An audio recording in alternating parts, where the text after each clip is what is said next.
as an aside, I'm Yeah. getting a Chromebook Neo to review. Yeah. So it's Nice. Chromebook Neo. What the hell? I'm getting a MacBook Mac- Neo brought to you by Mint Mobile. Stay tuned for a special offer at the end of the show. Hi, and welcome to the Mobile Tech Podcast. I'm your host, Miriam Chouar, and today is Thursday, April 2nd, 2026. And I've got the excellent Rita from Android Authority here with me. Hi, Rita. How you doing? Hi, I'm doing well. Thank you. Excellent.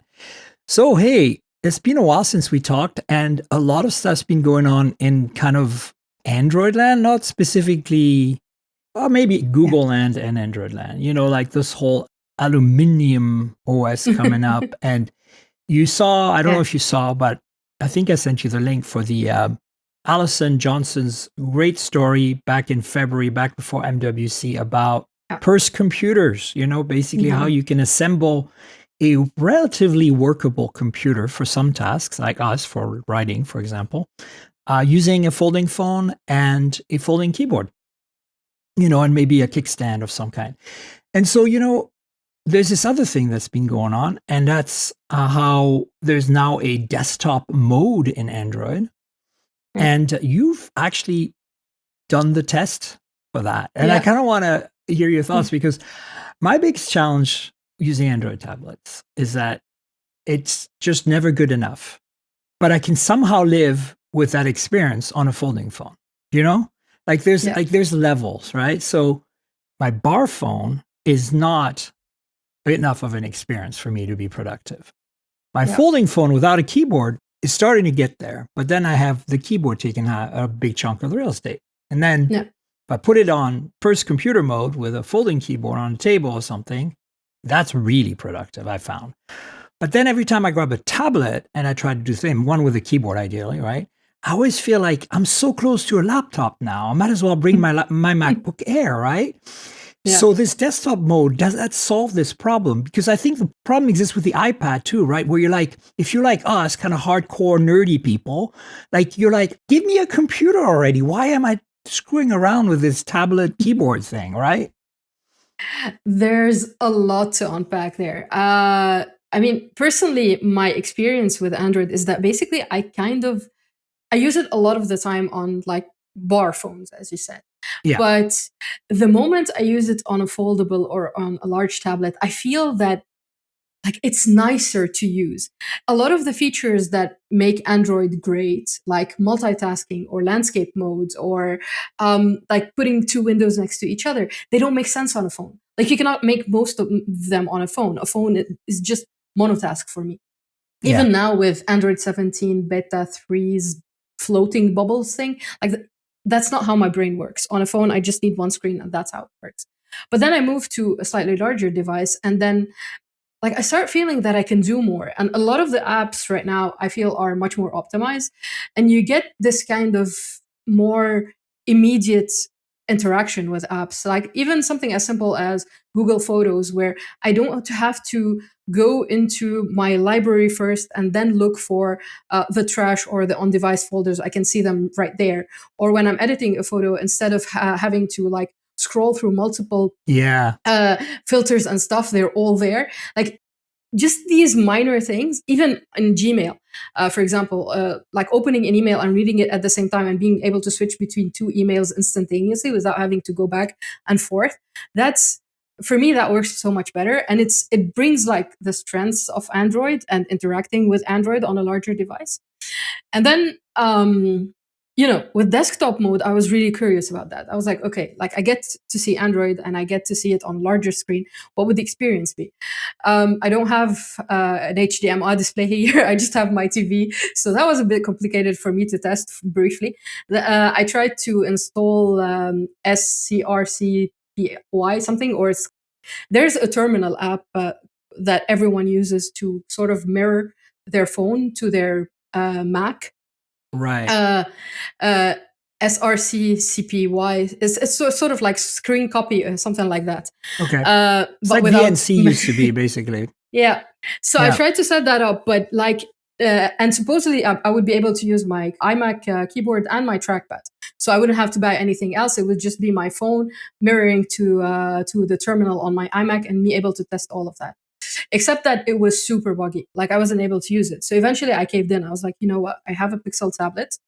Let me just buy a Khoury keyboard and a mouse. And I bought, I want to say like the lowest common denominator things I could find. They were cheap. They're Logitech Pebble stuff. They look very nice. They're cute. They're not complicated or like not huge or anything. And the whole setup was $50. So it wasn't a huge investment for me to just get into the thing. And I made several discoveries. I don't know if you've used an actual QWERTY keyboard with an Android for a long period of time, but that's my problem with the Android tablets. I have, and it's a hassle, you know. Yeah, the thing is, like right now, it's gotten so much better, especially if you have like Android 16 plus, because you have all the keyboard shortcuts. You have a shortcut that shows you all the keyboard shortcuts, and you're able to customize the keyboard shortcuts. So you're able to assign like specific shortcuts to launch certain apps. You're able to assign certain shortcuts to push a window to the left side, the right side.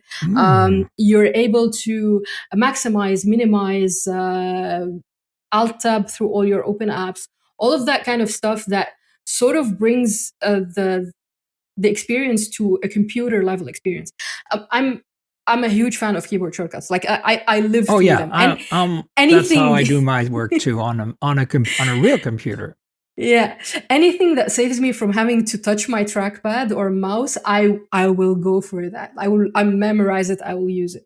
So that kind of experience on Android is really nice. Plus, right now, like they have ways to settings to be like if you tap and hold sticky keys and bounce keys and stuff. Like if you how long you push the button before or the key before it repeats itself and that kind of stuff. So you can really tailor it to your liking. But I think my biggest discovery with that was basically the mouse interaction with Android, because I had tried some QWERTY keyboards, but I had never had a way to actually move windows around. And now with QPR3, you have the desktop windowing experience. You're able to snap windows to the side. You're able to resize, drag stuff. And it feels so much different than putting your finger, like your grubby finger that has a lot of friction on a glass display, whereas a mouse, like it just glides and you do the interaction. And I mean, there are things that are missing. I'm not going to say that it's perfect because... Like what? First, I don't know why, but the top bar, like it's not usable. So for example, if you're using something in maximize mode... like the status bar. Yeah, the status bar remains and the bottom bar remains. So you're basically losing a lot of screen estate and between the two. And if the thing is, like right now on a Pixel tablet, you can do regular apps in, I'm going to say full screen, like complete full screen. You can do multi-window with two apps completely taking the screen side by side. And you can also have at the same time, like while you're switching in the app switcher, you can have a desktop screen, and the desktop has multiple apps, and in that desktop screen you have the status bar and the bottom taskbar that are always visible. So like you can mix and match all kinds of setups depending on how you want to interact with each app, but there's no point in going maximize in desktop mode because you're losing so much space, and you still have there's wasted space. And my second issue with it was that so I'm going to show you. I bought this mouse. It doesn't have anything complicated. Like it's just a regular basic mouse, Logitech. And if Android wants to support or become a desktop operating system, it has to support the most basic mouse. We're in agreement about that, right? Oh yeah, absolutely. Like it couldn't be that you have to buy a mouse with 5 buttons and 7 different features in order for it to work. If it wants to be a desktop OS, it has to support this kind of mouse. Yeah. And it does. You can do most of the things with it, except that you cannot go back. And you know that back is... Oh, the back button, you mean? Yeah, the back button. You can do it on the keyboard. So if you have a keyboard, you would have to like touch the keyboard, go back, and then use the mouse to... And Android is built on like the back button. Yeah, it was a hardware button when Android launched. It was a touch button on phones for several years, and it became a gesture right now. So like all some apps will give you like the arrow on the top You left. can actually click on that. Yeah, and sometimes if you have like a pop-up window, you're able to click outside of it to go back. To dismiss. Yeah. But that's what I hate about iOS. Like I hate that iOS doesn't have. Oh, I cannot handle the lack of back button. Every time I use an iPhone or an iPad, I'm like, for the first 5 minutes, I want to throw it at something because I'm like, wait, by habit, I just go slide and nothing happens. Okay. But actually, it's not true. Some apps support it. Exactly. Like Facebook supports it, which is the really inconsistency. Weird. Yeah, it's the inconsistency that kills me. I was like, on my tombstone, they will say she never liked iOS because of the lack of back gesture. I will die on that hill. It's impossible for me to use it. It's the inconsistency, the fact that sometimes I have to tap in the top left, sometimes outside of a floating window, sometimes I have to do the gesture. It doesn't work. And when you use a mouse that doesn't have a dedicated back button on Android, you're back to that experience. And there were a couple of apps that didn't have any way for me to get back to the previous window. So I was like, what do I do now? So I had to touch the screen and do it. And I'm like, that completely ruins the whole thing. The thing is, like Google has taken so many steps to make a lot of things usable with a mouse. So they have the hot corners thing. Yeah. So even with a basic mouse, you can assign a corner to go home, a corner to do the recent app switcher, a corner to do quick settings, a corner to do drop notifications. But there's no corner to do back.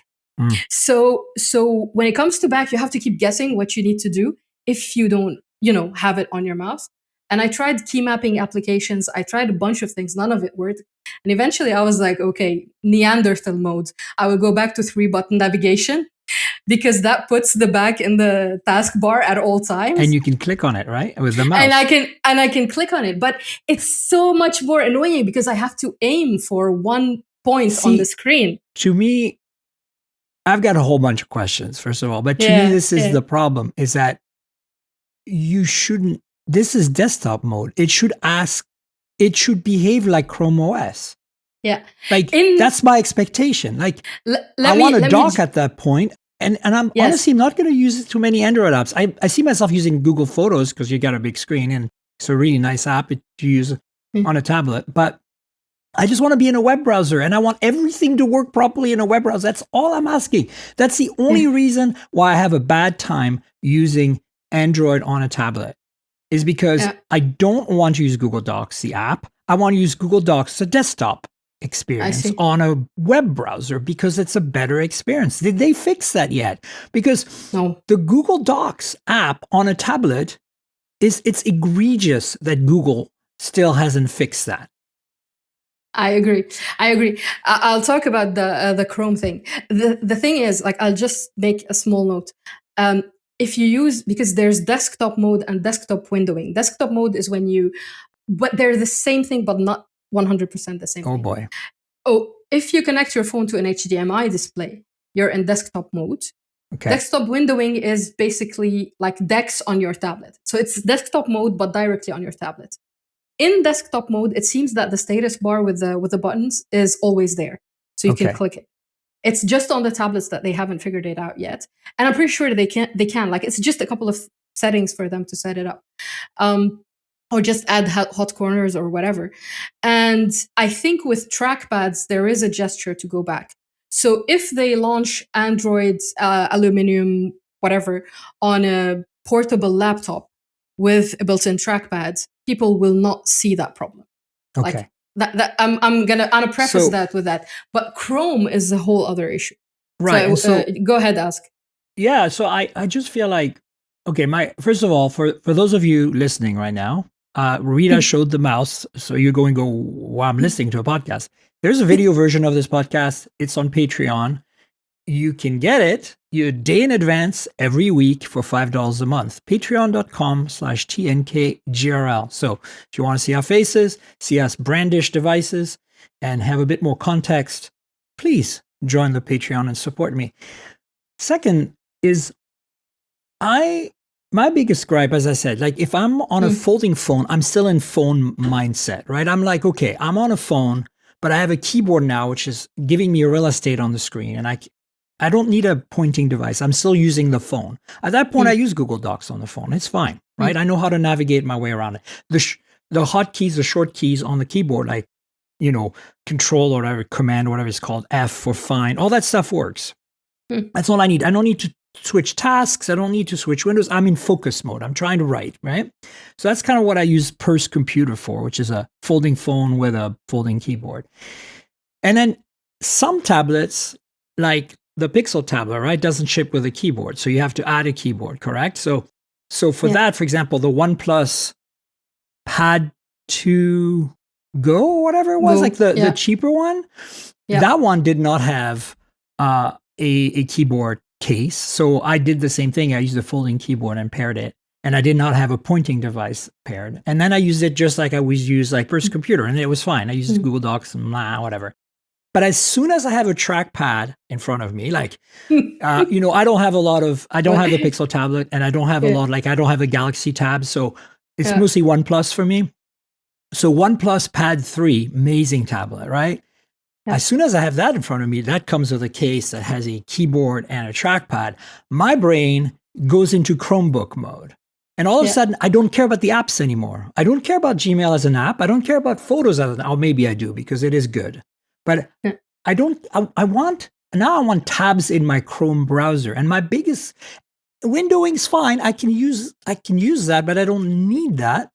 Although it's nice. Mostly I need all the hotkeys that I'm used to on a desktop experience to work at this point.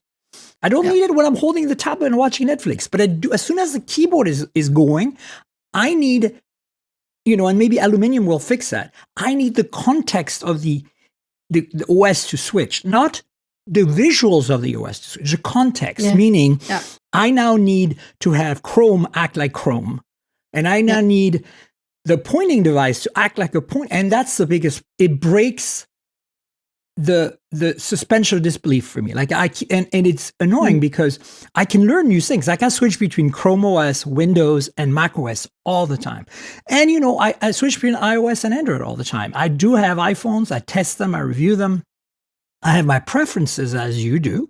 But my point is, it's like, this is the thing. And I was hoping that desktop mode would fix that somehow. That I'm not expecting Chrome to be 100% perfect, right? Like I don't expect it to be. But for example, as Alison wrote in her story, the fact that, you cannot still at this point today, open a desktop version of a website on a folding phone. Like you force it doesn't work. It comes back to the mobile version. Google is responsible for this. The website just sees, oh, you're on Chrome on a mobile device. I'm going to switch you back. And that's the problem. It's not the web designers, it's Google. So why can't they fix that? Like, do you think people would get confused? Is that the problem? Because I think this discussion we're having is more of a meta conversation, right? Like this is like, where's Aluminium going? Where are you at today with your experience? Where I'm at today with my Purse Computer experience? Those are, and my, OnePlus Pad 3 with the keyboard experience. All of these are kind of rotating around the same axis to me, right?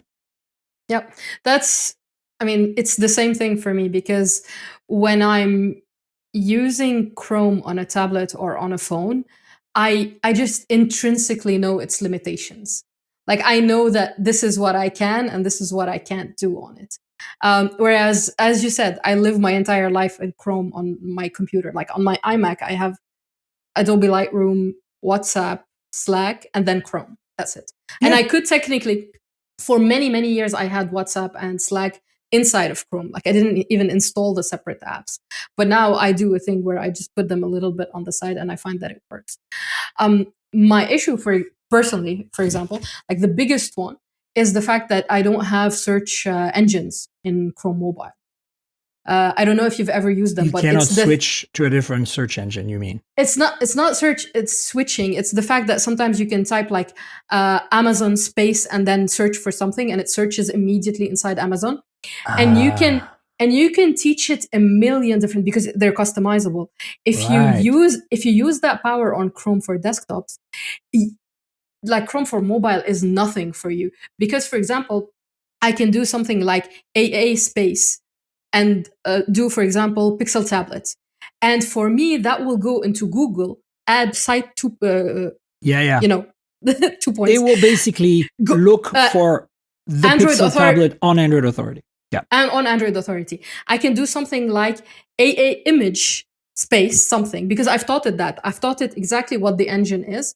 And it will go look for like images on Android Authority related to the thing. I can make it search directly into WordPress, for example. Yeah. So you're doing macros. And I think, that's, they're kind of search macros within Chrome. Yeah. They're search macros within Chrome, and they allow you to sometimes like do a search with a specific sorting, a specific filter, and a specific, like all the parameters you want, especially if like you try on a website and you notice that the URL has all the parameters. You can transform that into a search engine. Anything you see like that, you can transform it into a search engine. And for my work, this is beyond essential. Right. Because I can search Amazon France, Amazon US, Amazon Canada, see different prices if I'm writing about something. Or for example, Best Buy, Walmart, whatever. If I'm doing something about deals or whatever, I can just look up all of these in an instant, because I'm like BB space whatever, and then open a new tab, WM space whatever, and it will find it for me. Yeah. And this feature, it's not available on Chrome for mobile. And then obviously there are the extensions. I don't use a ton of them, but the ones I use are essential for my work. And then there's obviously the most important thing, which is like how the websites render. Presents. How you're able to interact with them, what you can do, what you can't do, the mobile version versus the desktop version of website. And even when you force it, as you said, sometimes you don't get exactly the experience you're expecting. So these are all still limitations. And as far as I know, Google said that they were working on trying to bring some of these features to Chrome Mobile. But we haven't seen many of them yet. Like you can install Chrome Canary right now or Chrome Dev and see that a few things are getting there, but it's not like I had a Pixelbook for 7 years, so I know Chrome OS, and yes. I know the experience. And Chrome OS was, yes, a full Chrome browser, and you were able to do so much. And when they announced that they were starting over with Aluminium OS, or like maybe not starting over, or at least they're not calling it starting over, Chrome OS still exists, but Aluminium OS is a thing, whatever. When they announced that, it felt like they were just like scratching 10 years of figuring Chrome OS out and going back to the drawing board. And that's what I'm worried about, right? That's the thing. Like, Aluminium better behave like a Chromebook does today in 100% of a way, or I will be angry and throw things out windows. It will not. That's the thing. Like, I know it will not, because look at their track records. No, because look at their track. Yeah, I mean, we're going to spend the first 5 years lamenting this whole transition, and at one hang point on to that Chromebook, Pixelbook. Yeah, and after 5 years, it will be usable enough, but there will still be people saying Chrome OS had that thing that it doesn't have. And that is why we will all be working on MacBook Neos running Chrome, guaranteed. I'm calling it now. Like, this is exactly what's happening. Like, as an aside, I'm getting a MacBook Neo to review, so hang tight. But my point is, as a Mac user, the reason I've always liked Chrome OS, Mac is my main thing. Mac is my muse, because I'm a software developer turned journalist. I used to work in Unix before Linux. I saw the birth of Linux. I'm old, guys. I'm like ancient, okay? I saw the birth of Linux. I've used Linux on 486 computers, okay? Point of reference, okay? That's how old I am. My point is that I've always lived with a command line, full-on tool chain. And, as a video game developer, I worked mostly in Windows with Visual Studio, but we always had some sort of command line, C++ environment for the consoles we were working on. Visual Studio was basically just our IDE, our editor, right? So my point is, I switched to Mac OS X for two reasons back in the day. Linux was awesome, but it never worked properly on the hardware that I had, because, you build it, back then you built your own computer and there was always some part that didn't quite work. Or it was too much fiddling. Windows was the same. I felt that it was working better than Linux generally out of the box, but I had to do a bit of fiddling to get things just right. And I spent so much time fiddling that I wasn't working, like it's so easy to, like, as a nerd, go down the rabbit hole, right? I'd be start editing scripts and stuff instead of actually doing work because, you're like, oh, look, I can change this, What I loved about Mac OS, or rather OS 10 back then, is that the hardware that it ran on was incredible, and it still is. I still think it's some of the best hardware money can buy. Some PCs out there, like I love some of the Asus ZenBooks and the Lenovo Yoga books and stuff, and the Chromebooks, like, Pixelbook. Like I got the Chromebook Plus right now from Lenovo, the really, really nice metal one with the MediaTek chip. Exquisite. Yes. But my point is, the hardware is amazing, and macOS kept me in a box in a good way. Like I didn't feel limited. I said, hell, I had full Unix. I had the command line. I had all the tools I needed, but I was constrained about screwing around with the desktop and arranging things.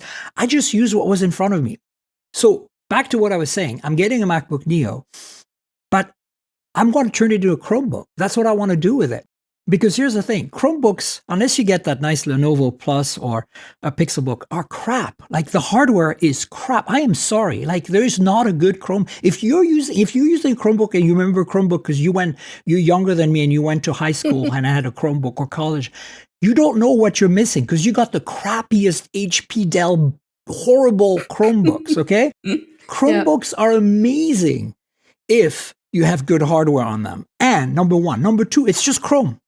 It's a really good web browser, okay? And you can do everything you can do in a web browser. And that's what made it so great. Never have to worry about screwing around with scripts and arranging and editing and changing your configs or anything. One. Two, you didn't even have apps. That was magical to me. The fact that we're adding Android apps is stupid. Like, you just need a device that's a web browser. It's the ultimate thin device and thin computer. Why are they doing Aluminium?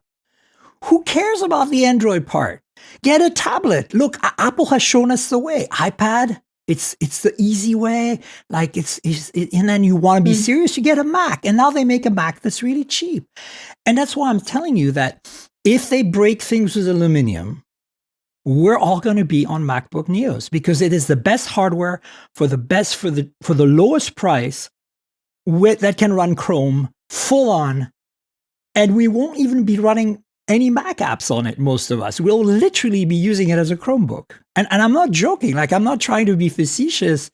I'm not trying to be like flippant here. I'm just serious. What are your thoughts on that? I'm aligned with you because my experience, even though like I didn't start as far back as you, my experience was with Windows computers for a few years. And then I bought my first MacBook in 2007, I want to say. It took me like 2 days to get used to how things work versus Windows. And since then, it's been 20 years at this point, almost nearly 20 years that I'm just a Mac OS user. But parallel to that, when Chrome OS launched and Chromebooks launched, they weren't available in Lebanon. I used to live in Lebanon at the time. But I wanted a cheap laptop. Like I had, and I felt that it was essential for my work because I was starting to write more about Android and all that stuff. So I felt like I needed to have that experience. So I was at CES in 2015 and I just bought a Toshiba Chromebook 2. And it was horrible. But still, the fact that, I opened it the first time, I logged in with my Google account, and I had everything. Yeah. All of a sudden, like everything. That blew me. Like that first 5 minutes experience where I'm like, I have access to everything I need literally right here. That was so magical back then. And then a year or so down the line, they released the Pixelbook, the gray one, the silver one that was the so super nice. Thin one, the one that was a tablet as well. Yeah, I still have mine. I kept it. So sleek. So good. The one that flipped 360. Yeah. That's the one I kept for 7 years. And for 7 years, it was my only... Did the battery hold up for you then? By the end, it was like 1 hour. But it started at something like 7, 8, 10. Oh, wow. Maybe okay. something like that. Maybe I'm misremembering. But so it was my only laptop for several years. So I had 2 stationary iMacs at my pharmacy because I used to work as a pharmacist. But and one of them was my actual writing, blogging, tech stuff Mac. And anytime I went out of the pharmacy, I just had the Pixelbook. Like that was the Chromebook. Right. The Chromebook was everything I had, and it provided, I want to say, 95% of what I wanted to do. The 5% was stuff because I was, creating some content, so I needed to edit image photos, editing, video editing, that kind of stuff. That kind of stuff. But like writing, reading, editing other people's work, managing people, getting on Slack and talking to my teammates, everything happened in Chrome. So my experience basically just aligns very much with yours, because I can do 90% of what I do, or 95% of what I do, just on Chrome.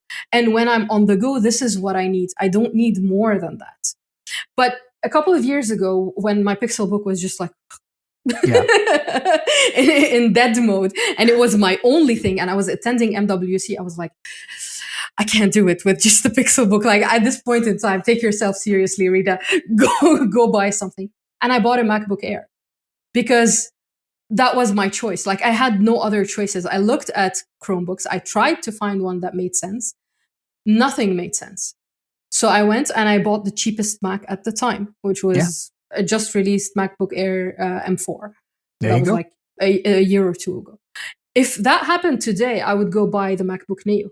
Of course. And that's my point. That's exactly my point. I would not buy an Aluminium PC OS, whatever thing. And I would not do that.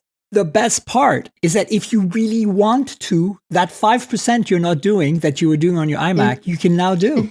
So like, I have a workflow that, because I've been a Mac OS user for 25 years, I have this workflow of, these little apps that I use that are helper apps. Like I have Easy Batch Creator, which is a batch image processing. And I got all these presets for all the sites that I write for that I can just instantly click go, put a bunch of images in, and outputs them with the right, watermark, the right dimensions, the right image size so that it fits into their CMS properly. It's magic. It's basically, you can do that in Photoshop, but Photoshop is like trying to drive a semi-truck through the streets of, downtown Grasse, it's not going to work. You're going to get stuck. Yeah. So, instead it's like driving this tiny little agile little car, or little K truck, the Japanese tiny trucks. Anyway, the point I'm making is that I think Chromebooks are screwed because Apple just served them their notice. And if Aluminium on top of that removes what a Chromebook can do, assuming you're like completely anti-Apple, you can still buy a decent Chromebook today, like that Lenovo Chromebook Plus. It's about the same price, a little bit more, like $700 or something, than the MacBook Neo. You're going to say, well, the better version of the Neo is $700, but I'm just saying, like, it's not meant to be cheaper. But my point is, if you can still do that, good. But why would you when you can buy the MacBook Neo for less and still get an even better experience if you want to? You have all this extra, stuff you can do. Like, you can run a virtual machine. Now, you're going to say Chrome OS can run Linux, right? And virtual, like, there's a Linux environment you can install, which I've played with. It's really cool. And that's another thing that they added, I think was good. And yes, you can run Android apps on a Chromebook right now. It's not something I do. I mean, it's there. I think I have Telegram as an Android app on my Chromebook because I use Telegram a lot. But that's not the goal, right? And then and we've already talked about tablets, and again, a lot of people love their tablets. I'm not here to tell you shouldn't love your tablets, especially iPad users out there. I know your pitchforks are coming out. Look, I get it. It's not my thing. I need, when I've got a screen bigger than my purse computer, I'm no longer on a phone. Give me the beans. I want the whole experience. I want desktop class computing.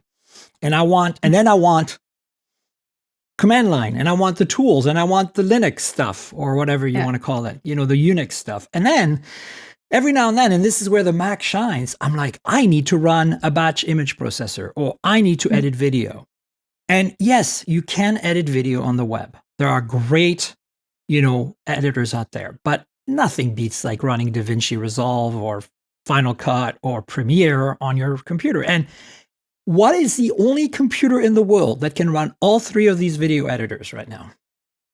A Mac. And it can do it for $699, or it's $599 if you buy the base model. I don't know. Like, didn't think we were going to talk about the MacBook Neo, but here we are. Actually, the thing with Chrome OS, like by the end, or now, I'm calling it the end, but it's not the end, supposedly. Now, it's not just a Chrome browser. Like you can see that Google over the last 10 years or so has done so much work to add things to Chrome OS that Yes, make it not just Chrome. So absolutely. the screen recorder right now works really well. That's sort of a separate app, but I know it's running inside Chrome, but it feels like a separate app. And now Yeah. you're able to do like to put your own video while you're trying to record the screen recording and show touches and all of that stuff. And they have to bring that to Android in order for people to be able to do the same thing on Android, because Android doesn't have that. Or, for example, like record part of your screen, not the full screen. Right. On Yeah. Chrome Yeah. OS, you Right. can do that. Then there's PDF annotation. There's all the note-taking things with Canvas and a couple of apps that allow you to do like layering and drawing and that kind of stuff. They've added so many different things and developed Chrome OS into an operating system that's, yes, 99.9% Chrome, but has all the mini tools you need. Um, I'm just going to say, like, there is a point where I needed to sign several documents, and I don't have a pen for my tablets, but I had a pen for my Pixelbook. And I just opened my Pixelbook and I signed them on it. And I was like, this is the only device in my home where I can actually do this thing. And it's built right in. I didn't have to download an app, an Android app, Yeah. and be like, sign documents with 10 different ads and pop-ups and whatever. And It's who knows built where they're capturing your signature? exactly. It's built right into the OS. I could not just sign, I could fill all the PDF. Like all the text fields were available for me to edit and to fill. This is native to Chrome OS right now. So they've done all of this work for so long, for 10 years.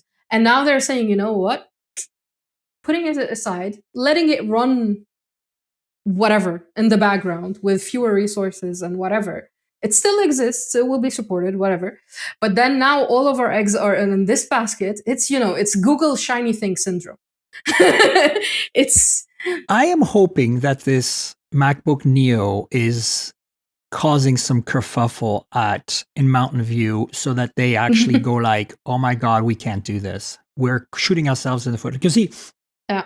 I've been going with the assumption that, like you, this is Google. They're going to mess it up, right? Aluminium is going to come out of the door and it's not going to be as good as Chrome OS. But now that I've talked to you for almost 40 minutes about this, I feel like it's going to be worse than I thought. And now I'm like, no, I'm going to hoard all the Chromebooks I have. And when that update comes across, I will not update them.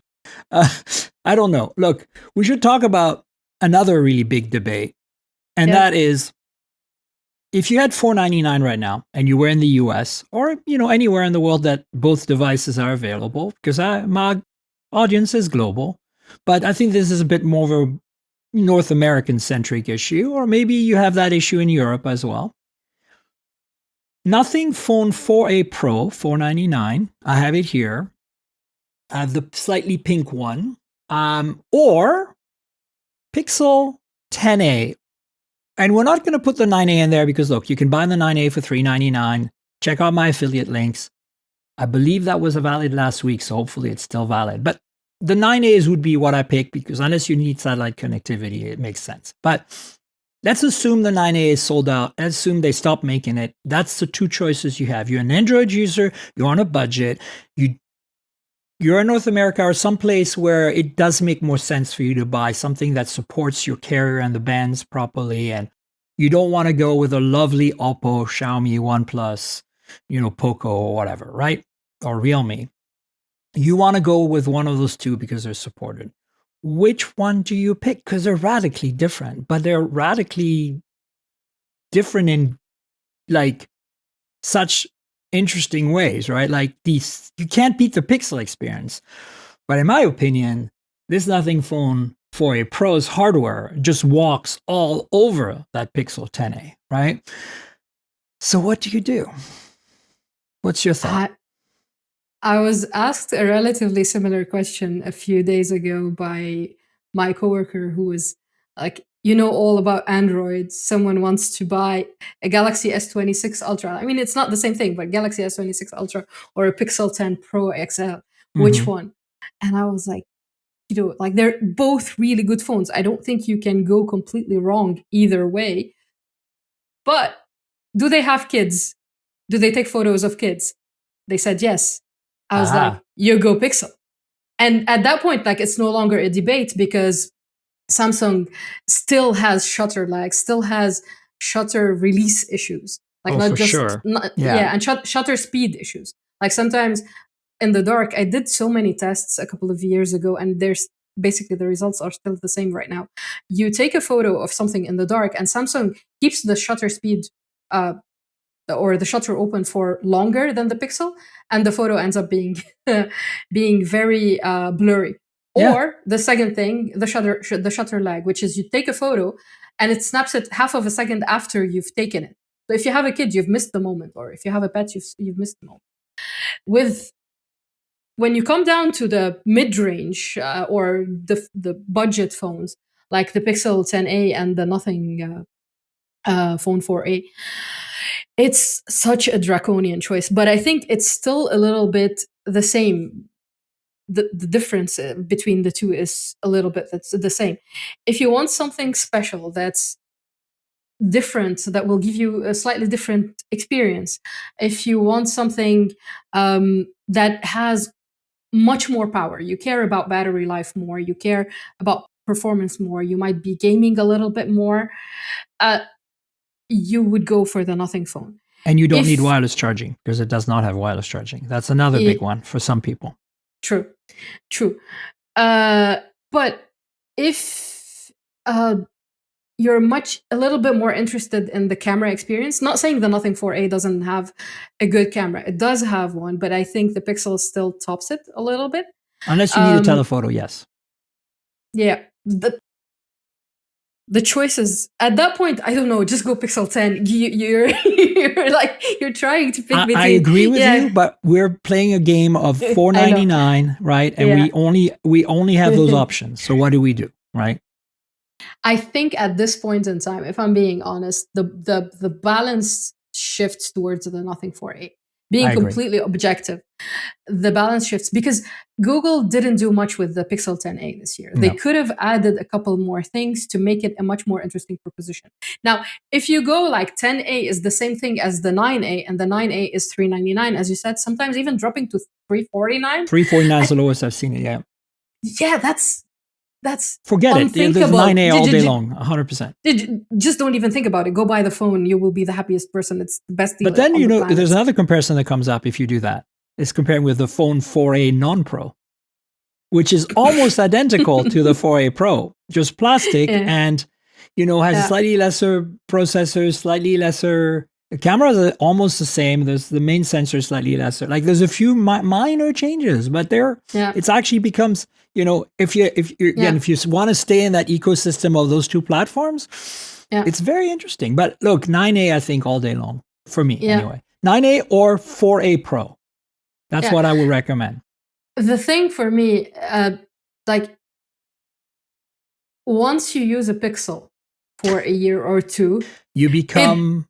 It's no longer a question. Stockholm syndrome. I keep saying it all the time. I'm like taken hostage by Google, and I like my captures now. So I bought my first Pixel 2 XL in Lebanon, and I paid like 50% extra because I shipped it to the US and I paid the taxes in the US. And it was a forwarding service. So I paid for the forwarding service to bring it to Lebanon. And then I paid the import taxes and the registration. Oh my God. And I did that for the 2XL, the 4XL, and then the 5. And then I came to France. So for three different Pixels, that was my experience. I had to pay 50% extra on top of the price of the phone to get it. And Stockholm syndrome, yes.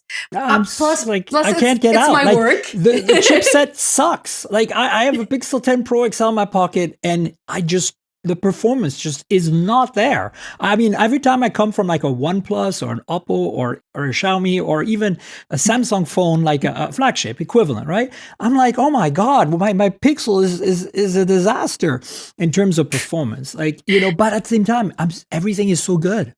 Everything is so great and familiar and comfortable. The trick is in not using other stuff. This is Well, what I do. I know.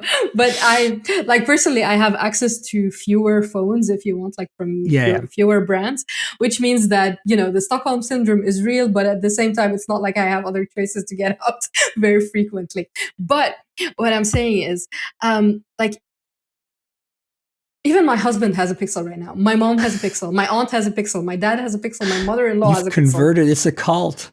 I was basically because of a couple of things, which is like I'm doing support remotely Yes. for them. And if something happens, like they call me and they're like, "What is this?" And I have to figure it out. They had OnePluses and Samsungs and I don't know, like one of them was a OnePlus one. Anyway, like two or three different brands, and I had to go and Google shit like how my dad kept getting into recovery mode on his phone and wiping his phone. He wiped his phone four times, and two of them were one on Google I/O Day at like 3 p.m. my time, which was like Oh my 2 or 3 hours before I/O started, and he's panicking. And another time he wiped it. I think it was Pixel announcement day. I'm like, you picked like, do you pick the worst absolute days to just wipe your phone? It seemed pretty relevant, right? Google I/O, Pixel announcement day. Like, I think he was hinting at things.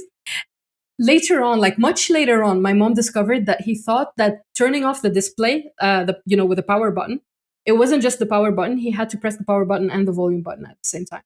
I'm like, okay. Okay.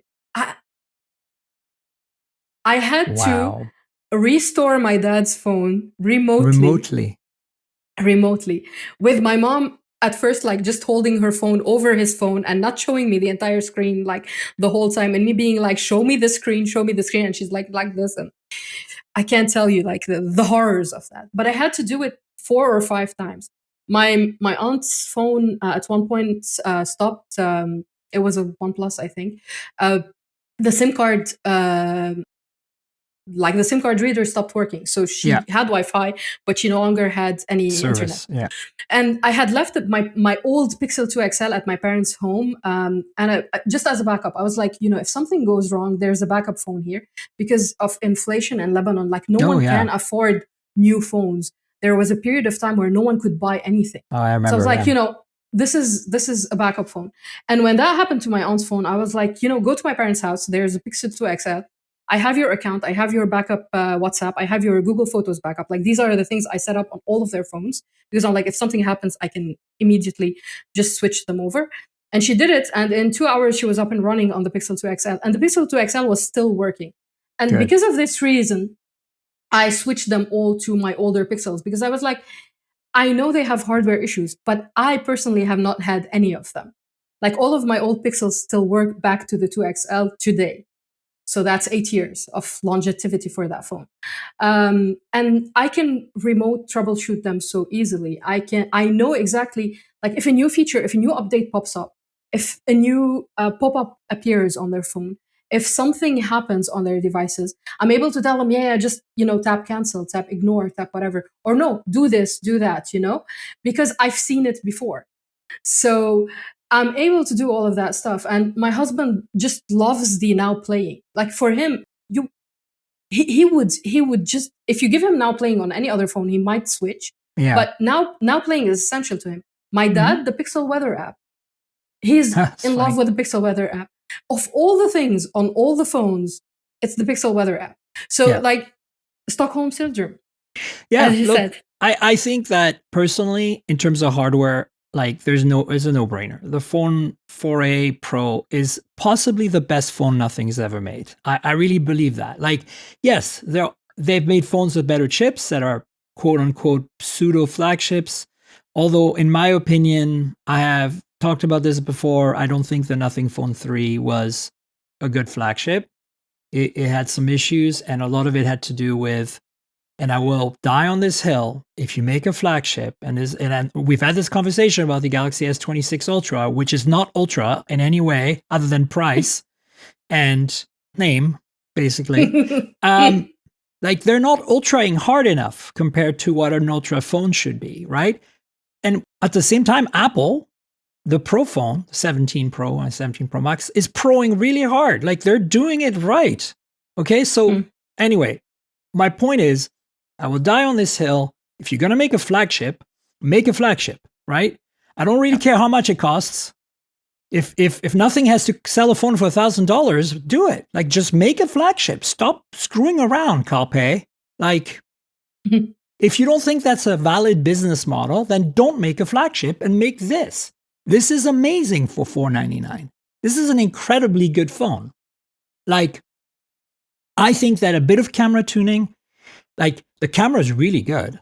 It's not pixel good, but you get a telephoto that's really quite an improvement. You can zoom out to about 20x on this. It's got the AI zoom thing that you see on the Pixel Pros. Like, awesome. And then it's got a decent Snapdragon processor. The display is gorgeous. Like, I'm in super bright light. I'm in sunshine right now. Look at this. It's bright enough.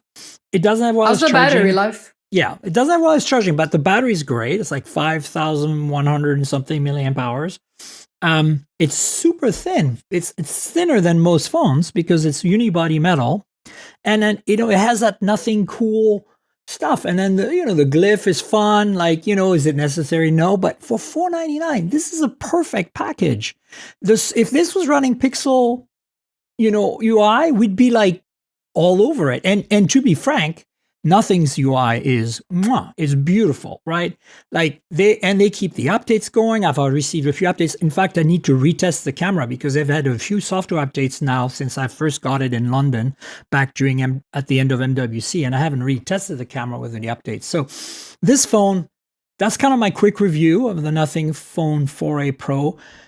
I think that if you're picking between that and a 10A, I think this is the phone. If you put the 9A into the equation, Stockholm syndrome will take over for me at least. But like this is a really, really good phone. If Nothing wants to continue making A phones and not flagships, I'm on board. Because as I said, if you're going to flagship good. Okay, don't go Pro. Go Ultra if you can go up there. But like if you go Ultra nowadays, you really have to do it. Like with what's coming from Oppo and what we're going to talk about in a second from Vivo, like you need to get yourself in check. And Samsung's not there at all. And we've discussed this at length in previous episodes. If it's your first time here, you should go listen to the last 2 or 3 episodes where I've had epic rants with my guests about this. So Pixel versus Nothing. There's definitely something about the Pixel experience that really hooks you and is really, really worthwhile. Like now playing all the call screening features and stuff. If you're a journalist like us and you get a lot of cold calls, it's really great. And you want to keep your life a little more private. But if you're looking for a great Android phone and you're not in, Asia where you have a plethora of great Android phones at $499, this is pretty damn dope. Love this phone. The pink should be pinker though, Kyle, okay? More pink, more blue, more fun colors. Anyway, listen, we got a bunch of news items. I want to quickly go through them. There's not a lot of new stuff here. 11 Pro and 11 renders for the Pixel, since we are still on that topic. Yeah. Those have been shown. So, okay, yeah. I mean, what are your thoughts? There's nothing surprising there except from the fact that they removed the temperature sensor just when I was starting to use it. Oh. I'm like, okay, now, because before we started recording, I told you that we had bought a house and moved in. And I don't understand anything about insulation or any of that stuff. So I've been using the thermometer to do tons of like really quick tests around the windowsills, and whether or not like dropping the curtain helps isolate a little bit more. Yeah. If I drop and there's a room, like the living room has 2 very identical doors next to each other. The French doors, the ones that go, they take you on the terrace. And I try to drop the roller shades on one of them and keep the roller shades up on the other, just to test, because they're literally in the same room, to test how cold the glass got and how cold the curtain got. And I have an infrared thermometer on my phone. I was like, oh my God, I can do that. Yeah.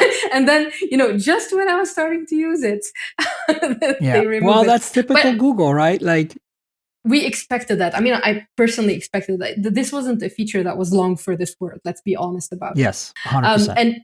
And if the space can be used for something more efficient, if they can make we don't know yet. But if they can make the telephoto lens better, give it, something extra versus what we've seen so far, if they can improve a little bit of the internals with that whatever millimeters they're gaining from removing it, I'm all for it, because I still feel it's a little bit of a niche use, even though like we've seen tons of people on Reddit be like, I use it to check the insulation in my home, I use it to check the Yeah. water for my baby bottle, I use it to check my kids' temperature when they're running a fever and I don't have to figure out where the actual thermometer is.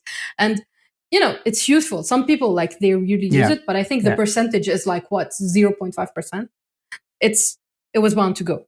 Yeah. So But that's that. I'll put some links. You guys could check it out. The other thing that is interesting is Fitbit. I don't know what it's going to be called. Pixel Band, Fitbit Band. Google has teased us with a device that's like a Whoop band, like this. It's a smart watch without the watch part. So basically no display. It's got, it's just a band and it keeps track of your vitals, just like an Oura ring, but on your wrist. So I think that's cool. A lot of people like wearing watches. I dig it. What are your thoughts real quick on that? Since you are a Pixel Google fan. I wear an Oura ring and I wear a Pixel watch, so I'm used to that kind of stuff. The thing for me is like if Google wants it to be a serious device, it has to have really excellent battery life. Like we're talking easily 1 week. They shouldn't get away with less than 1 week easily, because it doesn't have a screen. It should have some vibrations, alert, something like a silent alarm, all of that kind of stuff. It should get two things right, and these are essential. One, you should be able to switch between it and a Pixel Watch seamlessly. This is something you can do with a Galaxy Watch and a Galaxy Ring, or Galaxy Watch and a Galaxy Band. And a lot of people do it because they wear the band they sleep at night with the ring only, and then they put the watch on during the day or whatever. Except Fitbit doesn't support that. If you go and add a new device to your Fitbit, it removes the previous the old one. It's just absolutely mind-numbingly stupid. And they should fix that. That's the first one. And the second one is automatic detection of activities. I know Fitbit has been, I want to say, faultless at understanding an activity after it's been completed. So you go on a walk or you go on a run, and then after it's synced on your phone, you see that you did all of that stuff. But on my Pixel Watch, if I do that, it takes it about 10 minutes to start realizing I'm doing something. And sometimes it doesn't even realize that I'm doing something. And it's supposed to do... Yeah, there are two let's be clear, there are two very distinct ways of tracking activities. One just analyzes the signal after it comes, and one realizes you're doing something and starts really active tracking with GPS, with all of that stuff. The one that analyzes after the fact, it doesn't add your GPS, it doesn't add your second by second HR, your active zones, all of that stuff. It adds a little bit of it, but it doesn't give you the full idea of a properly tracked exercise. To get that on the Pixel Watch, you have to manually start tracking. And if you have a band, you're not going to manually start tracking unless they put a button on it or something. Well, we'll see, right? But they have to nail down the tracking all the things immediately when they start, with all of the details, and not just, analyzing after the fact and missing a ton of data points. Speaking of rings, by the way, I've got an Ultrahuman ring here that I've been wearing for a while. They have a new ring called the Ultrahuman Ring Pro coming, and I'll put a link in there. It's available for pre-order. I don't know too much about it, but I've had a really good experience with this ring. There's no subscription required, unlike Oura. It's like Samsung in a way, but you're supporting a small independent Indian company, Pretty cool. So consider that. Check out the info if it's something that you're interested in. I'm not affiliated with them in any way. I thought I'd let you guys know in case you're Ring fans out there. Moving on with some more stuff here. Chinese phones. So this week, the Vivo X300 Ultra and Vivo X300S were announced. I really haven't had a chance to dig in because I was just traveling for the last 3 or 4 days.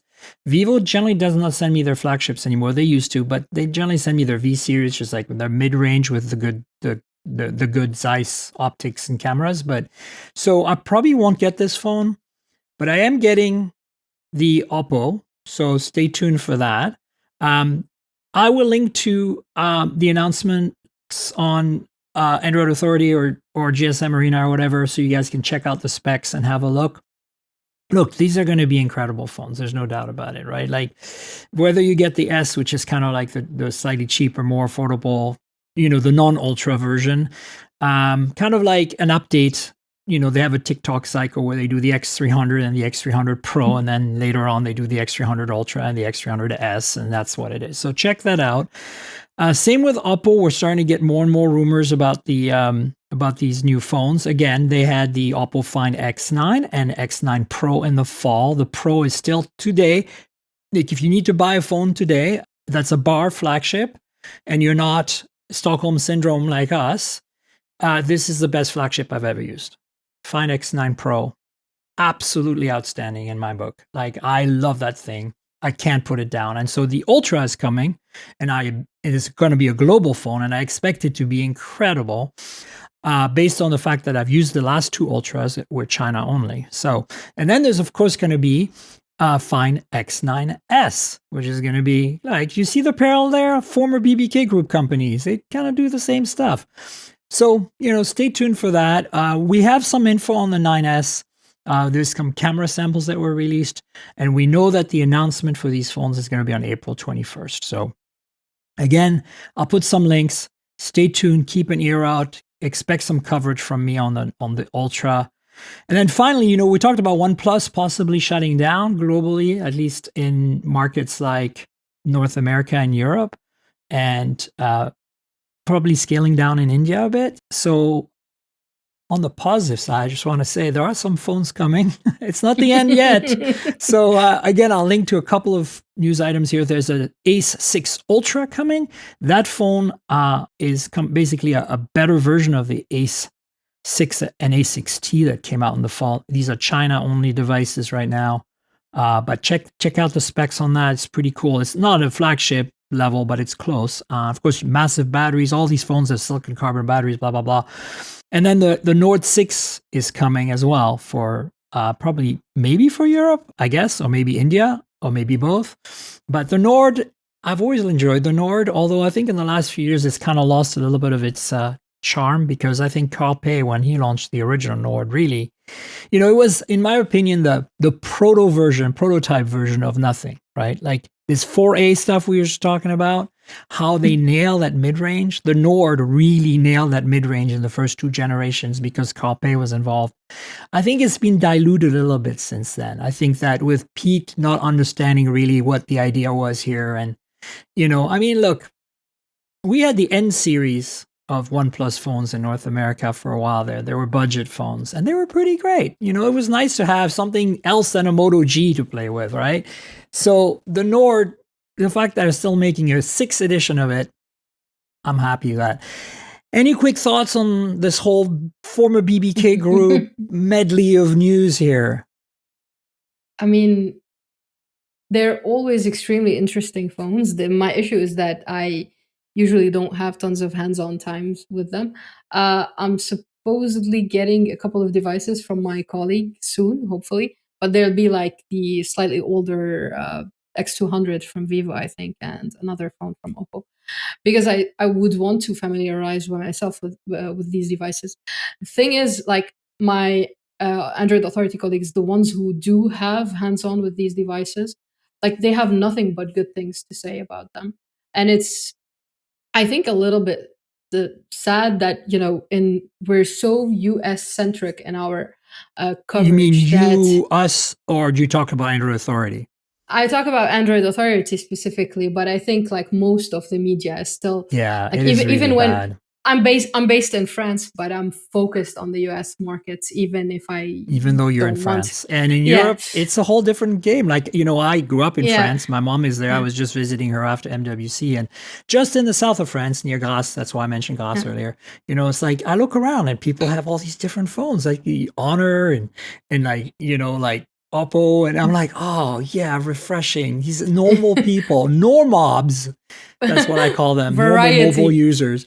Yep. Normobs are using phones that we can only dream of in North America. And I'm not talking about the big flagships. I'm talking about just regular everyday phones. The variety, if you just go into one Persian metro, the variety of phones you see is crazy. Like I see everything from iPhones to Samsungs to Pixels. I'm starting to see Pixels a Oh, little bit Pixels are more pretty these days. popular in France. I bought my mom a Pixel, what was it? Let's see. We're at 10, 9, 8, In 6A. Wow, it's been a while already. in Germany, I've seen them a lot more. And Pixels? I've Hmm. seen. And when I was in Prague in the Czech Republic, I saw several Pixels, and I was like, "What is happening here in this country? And why does everyone has a Pixel? Not everyone, but the concentration or the percentage of people in a short period of like 10 days that I saw with Pixels was crazy for me. But yeah, I mean, I see Oppos, I see Vivos, I see OnePluses, I see several of these phones here, Honor is and I really think big in Europe right now, right? yeah, Yeah. it is right now. I saw Um, Xiaomi, Redmi. There's a bunch of Redmi phones that, like, when I went to Bouygues Telecom, which is one of the carriers in France, that's where we bought my mom the Pixel. She could get a deal on it. So, I did like, whatever. yeah, I'm not going to pay full price for her. yeah. She's willing to renew whatever it is. So let's go with that, right? And it was like that. It was like Pixel 6A or some kind of Redmi Note 12 or 11 at the time, whenever it was. And I'm just like, hardware wise, that Xiaomi phone is really great, but I know she's gonna have a better experience with the Pixel, and I can remote help her, right? That's the other thing. Yeah, More yeah. importantly, the camera. I know that my mom does not take a lot of photos, but she does a lot of Nordic walking, which is like, kind of high intensity outdoor hiking. And she's old, and that's her pleasure in life. And she in the past would never take photos because her camera on her phone was so bad. So I was like, now she can just kind of mash this thing and get something good out of it. Yeah. The same thing with my parents, by the way, with Pixels. Like, my mom used to cook food and send me a few photos and be like, I wish you were with us, or they would do something in our mountain house, like improve something or whatever, and the photo would be so blurry, so grainy, so whatever. And now she sends me photos. Sometimes she's been sending me documents because I live here, she lives Yeah, yeah, there. of course you need Sometimes to we help her look at it or whatever. Yeah. and sometimes, like, I needed a couple of really official documents. I taught her how to use the scan feature in Google Drive. So now she just scans documents for me and sends them to me. It's just amazing. Um, yeah, so I mean, I absolutely adore the variety here. And we come from an era where there was variety. Like, there was, Yeah. Nokia was here, Samsung was here, there were tons of companies. And the US market didn't dominate the smartphone industry at the time. Like, we started with phones and smartphones before the US even discovered Oh what my God, smartphones yeah. were. Yeah, I that's how I got started, right? Like I yeah, started yeah. 2005 to blog for fun, and it was all because Nokia and because all the HTC, those pocket PC whatever phones are Yeah. so I was like, "Oh my God, computer in your pocket, first computer." There we are. Yeah, We're back to yeah. it. QTechs and the HTCs, and Oh my God. one of them was called like Jasper. I don't know, like, I daydreamed about that phone for Like, just to give you ages. guys an idea, right? Until Apple made the iPhone, Samsung wasn't even on my radar for phones because they Yeah, were just making crappy flip phones. Okay. It was all Nokia, HTC, and then Apple. Okay. And then all of a sudden, Galaxy came out, right? Now, yeah, to be fair, I did review the first Samsung Android powered phone, which was before Galaxy One. yeah. So I was aware that they were up and coming. Like, we all knew what Samsung was because they make TVs and stuff. But in the phone world, they were up and coming. Like, it's incredible how strong that brand has become because of Apple. because Samsung set its sight on copying Apple. Let's be real here. They just copied Apple, and they still are. And I told them that at the S26 event in San Francisco. I was like, you're not ultraing hard enough on the Ultra. And more importantly, stop. You're at the point now where you've been well established for a decade. Stop chasing Apple. Be yourself, Samsung. Like, be real. Like, you have the resources to take on the Chinese and to still fight Apple on their home turf. Like, why don't you do both? Like, it's the lazy approach. The laziness. It's a safe approach financially too, right? Like, remember, they sell in such large numbers. They don't really want to do niche Ultra phones, like the Ultra that we want, right? Yeah. Yeah. Except that when they started sort of with the niche stuff. They had like the Galaxy S4 Zoom that had like a whole lens that came. Because of them, we have phablets, aka all the phones today, right? Like, let's be real. Like, they were experimenting, and like the privacy screen is a really interesting experiment. Unfortunately, it's a worse screen, the S25 Ultra. That sucks. I really don't like it, to be frank.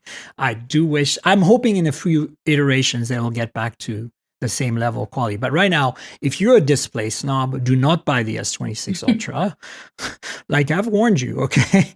Like, it's not a bad screen by any means. It's really up there. It's 99, 98%, but it's not 100%. And the S25 Ultra, in my opinion, is like, in terms of screen. Anyway, speaking of Samsung, really quickly to wrap things up, if you are motion sick in some circumstances, like I'm not, but if you put me on a small boat in the middle of a really rocky waters, I will get seasick, obviously. So we all do.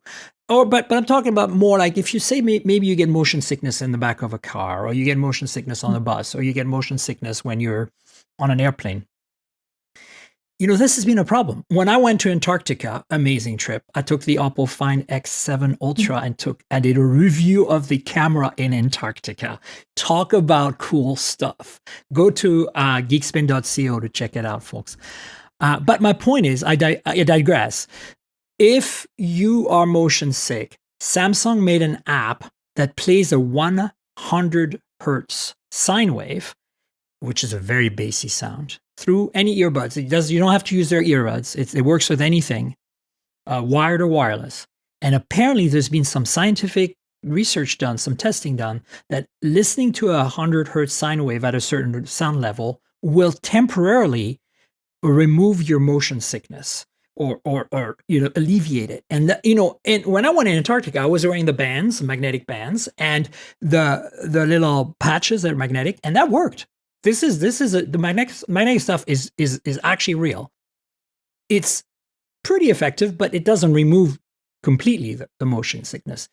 This is supposed to alleviate it only temporarily while you're listening to this, but really, really well. So I haven't tested this. This just came up, but I'm going to, because, I'm an audio person and I don't get motion sickness, but I think next time I'm motion sick, I'm going to make sure the app is on my phone. I've got some earbuds with me.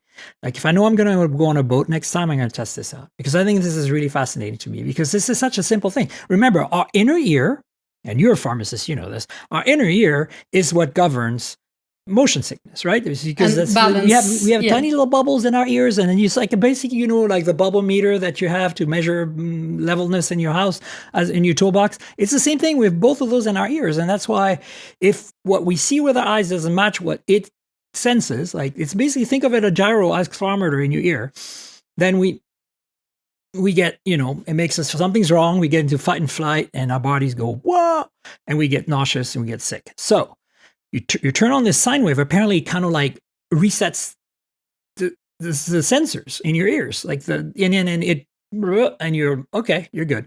So I don't know, I want to try that. Are you curious about it? This is cool, right? I'm really curious about it. Like, it's I don't get motion sick easily, or almost at all, I want to say. But my husband sometimes a little bit, especially in water.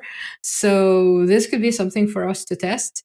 Except, is it just available on Samsung phones, or can you? No, you can it's an app. Apparently, you can download it anywhere. And oh my god, okay, and it works with any earbuds or headphones. I haven't tried this. This is literally, I was going through the news basically and going, oh, I need to check this out. Let's talk about it without knowing anything about it. Because, that's what I like to do. I just come on the podcast and know nothing about what I'm talking about. Yay.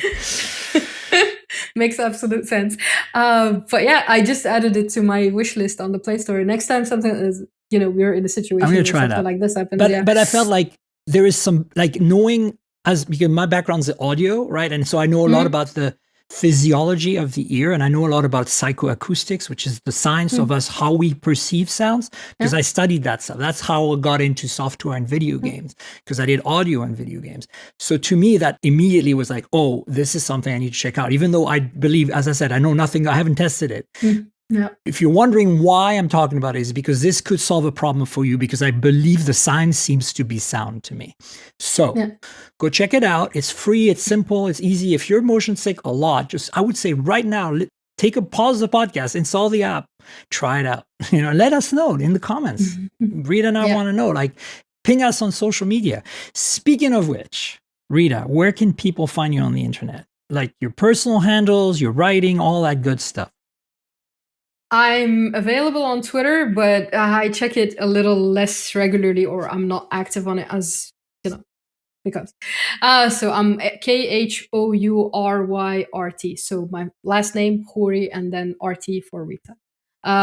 But all of my work is on Android Authority. If you go to Android Authority and you look for Rita El Khoury, or you just click one of the links where I talk about my experience with Pixel tablets and desktop PC.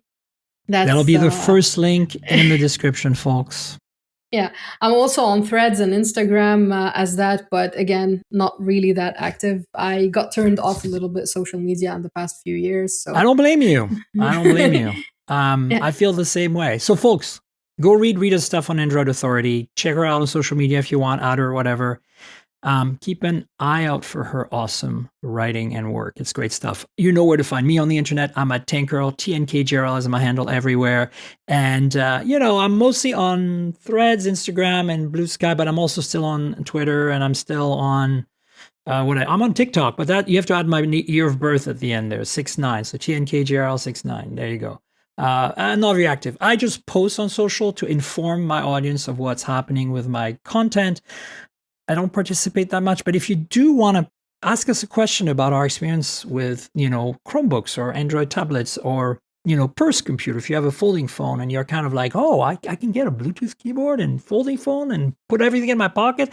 Like I was at a Mercedes event this week, because I cover cars as well. And I had nothing. I didn't want to carry a bag all day at this event. So I just brought my Fine N6 and this folding keyboard. And when I needed to write, I sat on a table, I unwrapped the thing and just like set it up and it's so nice. It's like just basic computing. Beautiful. So, so follow me on these media platforms, ask us questions, all that stuff. And hopefully you can get some answers. If you are wondering where the podcast lives, it's mobiletechpodcast.com or on all the major platforms. So, you can subscribe on Spotify or YouTube Music or Apple Podcasts, wherever I am, I'm everywhere. So just add me if it's your first time here. And then there's a YouTube channel, youtube.com/mobiletechpodcast. That's where you'll find some videos, hands-ons, unboxings, reviews, that kind of stuff. I do it like maybe once a month or so. It's not super frequent, but you get to see my face perhaps, and you get to see some devices in 4K. Now I do 4K. I don't know. I didn't used to for a long time, but somehow you guys have converted me. So 4K it is. Finally, there is Patreon. I mentioned it earlier. If you want to support me, the best way to do it is Patreon. Patreon.com/Tankgirl, like my handle, TNKGRL. It's from the comic book. You just drop the vowels. Tankgirl, Anyway, so Patreon is where you can get every week, a day in advance, a video version of the podcast, and it's $5 a month to get that. So please support me if you can. I'd appreciate it. And that's it. I want to thank our sponsor, Mint Mobile. So as you know, I'm constantly reviewing multiple phones, and while that's fun, it also means I'm constantly spending a lot of money for wireless service on multiple SIMs. That's where Mint Mobile comes in, and that's who I'm partnering with for today's podcast. If you also want to save money on your wireless service, switch to Mint Mobile. As tech-savvy early adopters, you've probably heard of Mint Mobile before, but let me quickly tell you how awesome their service is. Mint Mobile offers premium wireless for as low as $15 a month, and you don't have to sacrifice any coverage, speed, or data. They're built on the nation's largest 5G network. They keep costs low because they sell direct to you online. They cut out the retail stores and salespeople. Why should you pay more than you have to for access to the same network? In my experience testing phones, Mint Mobile delivers the same data speeds and call quality as the big three for a fraction of the cost. Switching to Mint is super easy. Thanks to their eSIMs, you can sign up and activate immediately right on your phone from the comfort of your home. No more standing around and waiting in line at a big wireless store. You can keep your current device and phone number and easily switch services. And if your phone isn't eSIM compatible, Mint will ship you a new SIM free of charge. All Mint Mobile plans include unlimited nationwide talk and text, lightning fast 5G, and free mobile hotspot. Mint will show you how much data you use each month and recommend plans that save you money. Mint also offers a modern family plan that lets you set up a super affordable family plan with as little as 2 lines. Use my link mintmobile.com/mobiletech to get premium wireless starting for $15 a month. That's mintmobile.com/mobiletech. Stop paying more than you need on your wireless bill and start saving big with Mint Mobile. And Rita, thanks so much for being my guest. So good to have you on the show again. I appreciate it. Thank you for having me, and always fun to chat with you. Oh, it was great. We just went all Google, all Pixel, all Chromebook rants. I think this was really, really exciting. Thanks again. Folks, stay tuned. I'll obviously have Rita on the show again at some point in the future, but next week we'll have another show. So until then, cheers, everybody.